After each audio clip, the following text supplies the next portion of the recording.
Picture a child, 8 years old, maybe 9. Before school, she sets the table. She knows which drawer the bread knife is in. She knows to check if there's enough milk, because if there isn't, she have to find something else. She does this quietly, without being asked. Because no one is asking. Her mother is still in bed. Again, the child doesn't knock on the door.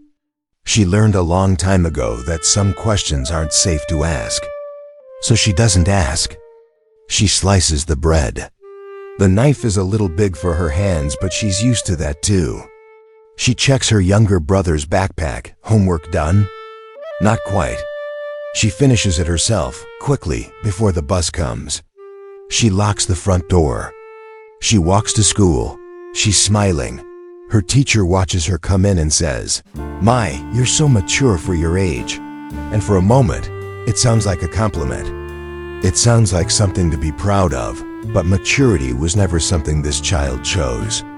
It was something she was handed, without warning, without preparation, without anyone stopping to ask if she was ready. Nobody called it a crisis. Nobody filed a report. Nobody flagged it as something to worry about, because from the outside, everything looked fine. The house was clean. The children were dressed. The homework was done. Order on the surface, but look closer. Look at who's holding all of it together. A child. One child, who somewhere in the middle of all this quiet responsibility stopped being a child. There was no dramatic moment. No single event that broke everything. Just a slow, steady erosion. Day after day, the space that should have been filled with play and carelessness and the luxury of being taken care of quietly disappeared, and nobody noticed. Because she never let anyone notice. What we're talking about today is not a rare story. It is not an edge case. Across every culture, every economic background, every family structure, there are children who grow up carrying weight that was never theirs to carry. Children who learn to suppress their own needs so completely, so efficiently, that by the time they're adults, they've almost forgotten they ever had needs at all. This isn't just a hard childhood. This is a psychological process, one that reshapes the brain, rewires emotional responses, and leaves imprints that last for decades. This is the invisible grief of those who grew up too fast. Let's start with what's actually happening developmentally. Childhood, from a neurological standpoint, is not just a stage you pass through. It is the foundational construction period of your entire psychological architecture. The brain is not fully developed until your mid-20s, and the most critical scaffolding happens in the earliest years. Emotional regulation, trust, identity, the capacity to attach to others, to ask for help, to feel safe in your own body, all of it is shaped, in large part, by what happens to you as a child. So when a child's environment demands something beyond what a child should ever have to give, the brain doesn't break. It adapts, it reorganizes. It finds a way to survive, and that adaptation, that survival-level reorganization, is exactly what we need to understand parentification. When the roles reverse, the first concept is parentification. Parentification occurs when a child takes on the functional or emotional role of a parent. It happens along a spectrum. On one end, there's instrumental parentification, the child managing the household, cooking meals, caring for younger siblings, handling bills or logistics that adults in the home are unable or unwilling to handle. On the other end, and often more psychologically damaging, is emotional parentification, where the child becomes the emotional support system for their parent. They absorb the parent's anxiety. They manage the parent's moods. They learn to read the room before they learn to read a book. You can recognize it in sentences like, "You're the only one who understands me," or "I don't know what I'd do without you," or the quieter version, where no words are spoken at all, but the child simply knows that their emotional presence is required, that they cannot be upset, cannot be needy, cannot fall apart. Because someone else is falling, a part takes precedence. What makes parentification so insidious is that it often comes wrapped in love. The child isn't being abused in any obvious way. They feel needed. Sometimes they even feel proud. But underneath the pride is a child who never had permission to simply be a child. Hypervigilance. The brain on permanent alert. The second concept, hypervigilance.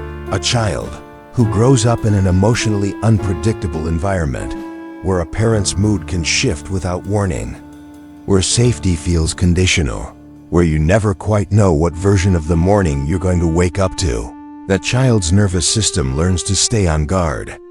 Always scanning, always reading, always preparing. What did the footsteps on the stairs sound like this time? Heavy and slow, or sharp and quick?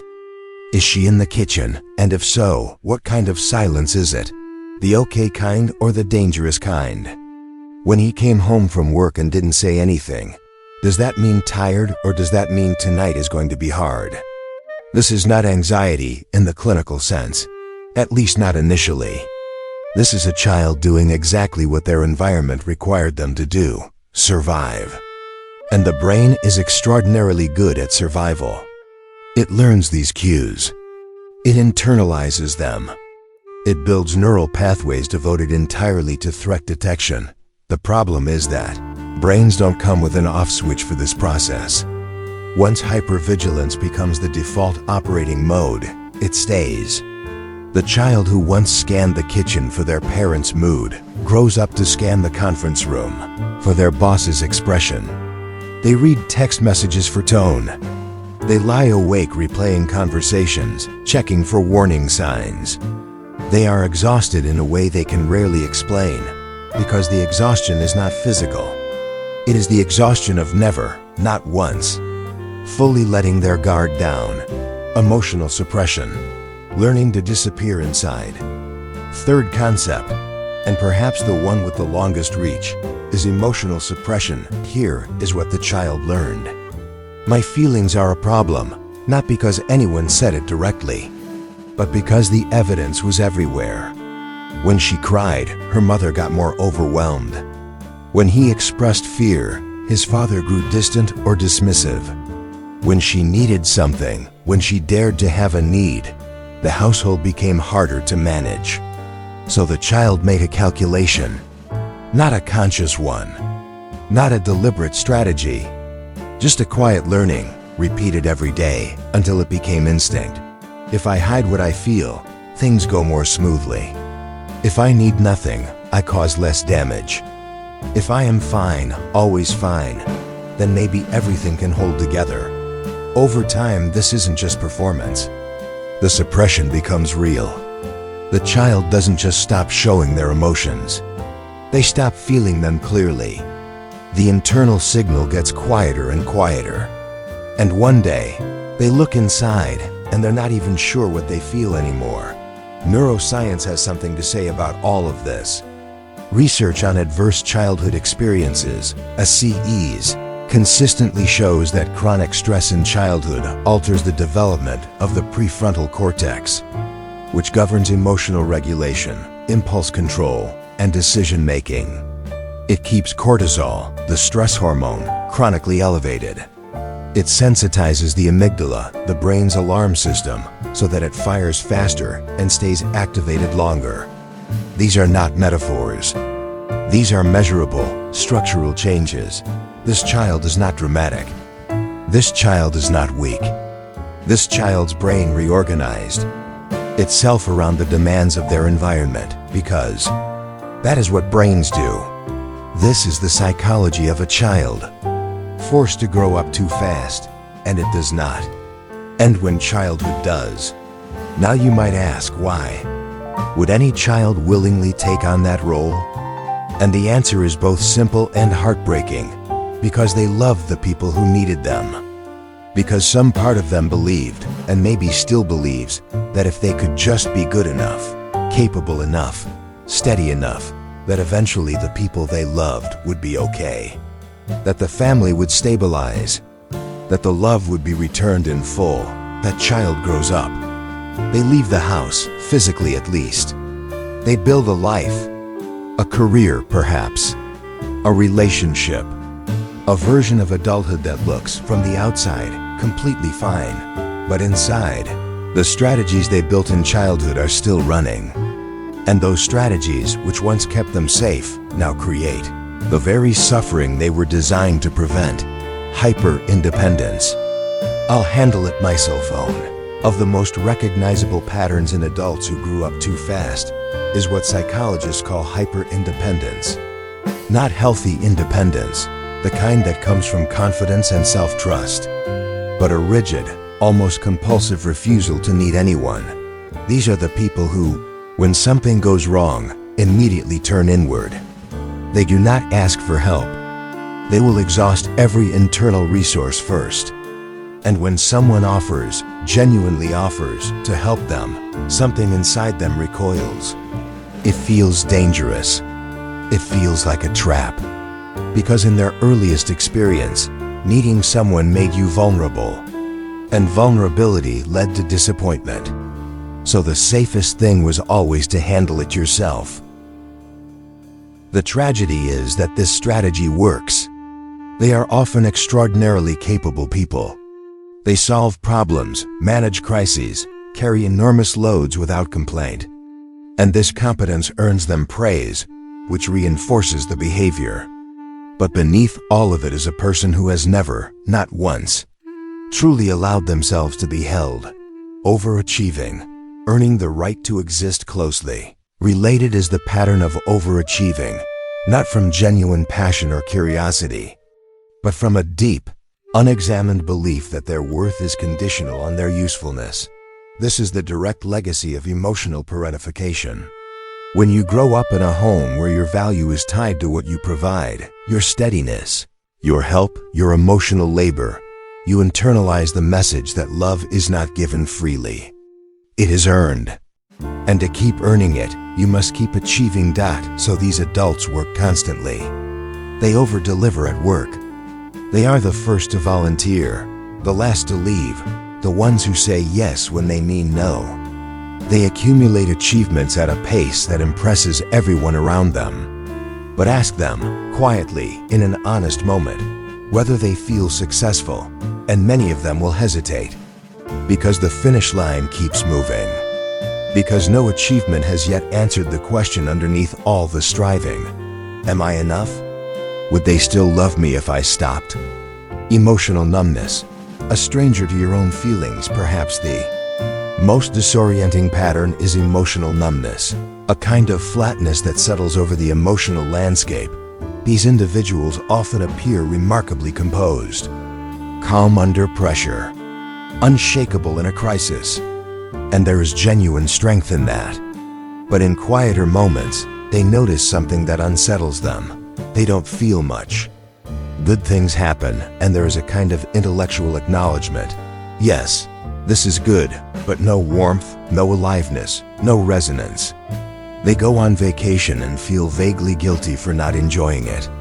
They fall in love and wait for the feeling to seem real. They sit with grief that should break them open and feel only a distant ache through glass. This is the long-term cost of emotional suppression. The nervous system that learned to mute pain also muted everything else. Joy, excitement, the simple pleasure of being present. The brain does not discriminate when it builds walls, relationship, patterns, looking for the parent you never had in their closest relationships. Adults who grew up too fast often find themselves caught in a painful loop. On one hand, they are drawn to people who need them, who are struggling, who require care, who present themselves as the kind of project that this person's whole childhood trained them to manage. On the other hand, they desperately, though often unconsciously, want someone to finally take care of them, to be the responsible one so they don't have to be, to make the decisions, hold the space, offer the comfort without being asked. These two impulses collide constantly. They attract partners who are emotionally unavailable or dependent. They give endlessly until they are depleted, then feel rage and confusion about why their needs are not being met, while never having voiced those needs. because voicing needs still feels dangerous. Or they find someone steady and caring and cannot receive the love being offered because it doesn't feel familiar. It feels too easy. And things that feel too easy feel false. Difficulty with boundaries. The body that cannot say no and ongoing. Then there's the chronic inability to set boundaries. For the child who grew up holding everything together. No is simply not available. No meant the sibling goes unfed. No meant the parent falls apart.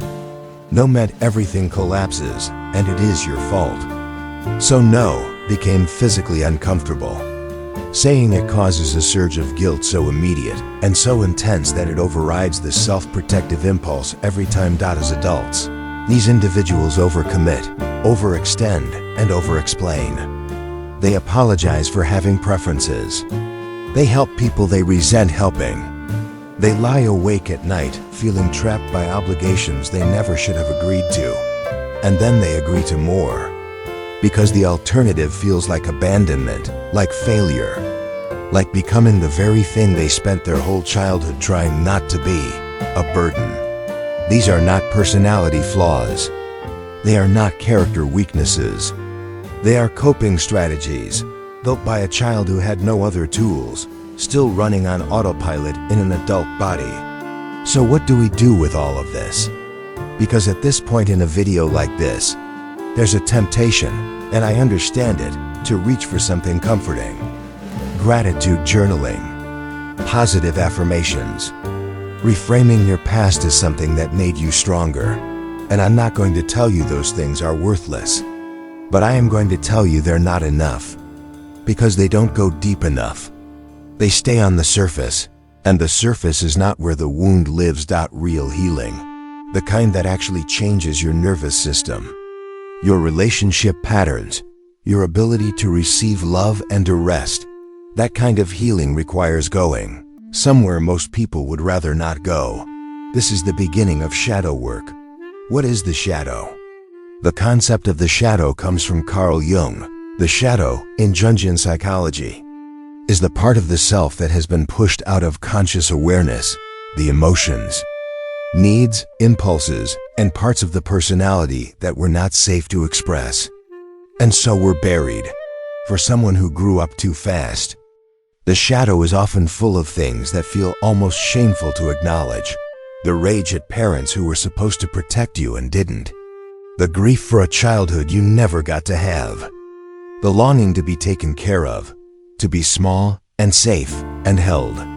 The resentment you carry toward the very people you love, because you spent years pouring yourself into them and they never noticed what it cost you. Shadow work is not about digging up the past to wallow in it. It is about going back to retrieve the parts of yourself you had to leave behind in order to survive, and bringing them home. Step 1. Naming it without minimizing it. First step is the one most people skip. Taking what happened seriously. If you grew up too fast, there's a very good chance you've spent years minimizing your own experience, comparing it to worse things, telling yourself you had it fine, feeling guilty for even having complicated feelings about parents who did the best they could. And maybe they did. That can be true, and it can also be true that what you went through was too much for a child to carry. Both things live in the same space. Trauma is not measured on an objective scale of severity. Trauma is the experience of a nervous system overwhelmed beyond its capacity to process. And a child who has to be the emotional anchor of a family, who cannot be sad, cannot be scared, cannot be young, is a child whose capacity has been exceeded. Naming that without flinching, without immediately softening it or explaining it away, is the foundation of everything that follows. Step 2. Finding the child inside, somewhere inside you. That child still exists. Not as a metaphor, psychologically, developmentally. The experiences of that child live in your body and your nervous system right now. The child who learned that needs were dangerous. The child who mastered the art of invisibility. The child who was so busy being strong that they never got to be small. Inner child work, which sounds almost embarrassingly simple until you actually try it, involves returning to that child. Not to analyze them, not to fix them, but to see them, to let them be witnessed, perhaps for the first time. Many people, when they attempt this, when they close their eyes and try to imagine themselves at 8 or 9 years old, in that house, in that kitchen, find that they start to cry. Sometimes they haven't cried in years. Sometimes they've been genuinely unable to access grief for as long as they can remember. And then they see the child. And something opens. What that child needs is not advice, not solutions, just presence. The thing they never had, someone who sees them without needing anything in return. When you offer that to yourself, and I know how strange that sentence sounds, something shifts. Slowly, but genuinely. Step 3. Feeling what wasn't allowed. The suppressed emotions don't disappear. They accumulate. And stored emotional material has to go somewhere, if not outward, then inward. Research on the mind-body connection consistently links unprocessed emotional stress to physical symptoms, chronic pain, autoimmune conditions, digestive issues, fatigue, insomnia. The body keeps what the mind refuses to hold. Feeling what wasn't allowed to be felt is not the same as being overwhelmed by it. It means creating a safe container, sometimes in therapy, sometimes in a supported personal practice, and allowing the emotions to move through. Anger that has been waiting for decades. Grief that never had a funeral. Fear that was always managed before it could be fully felt. This is not wallowing. This is completion. Emotions are experiences that want to move. When they are allowed to, they do. And what remains after is not emptiness. It is space. Step 4. Grieving what you lost, and then there is the grief. Nobody died. But something was lost. The childhood that should have existed. The one where you were allowed to be irresponsible, to be playful, to be taken care of, to be uncertain and young and small without consequences. That childhood didn't happen. And that is a real loss. A legitimate, significant, devastating loss. Grief doesn't require a death certificate. It requires acknowledgement. It requires sitting with the fact that something you deserved was never given, and that there is no going back to retrieve it. This grief is not self-pity. It is not weakness. It is the honest emotional response to a genuine wound. And unlike rage or fear, grief has a natural arc. It rises, it peaks, it subsides. When it is allowed to complete its cycle, it releases something. A weight, a held breath. A posture of bracing for impact that once let go of, you realize you'd been carrying for your entire adult life. Healing does not begin with positive thinking. It begins with honest seeing.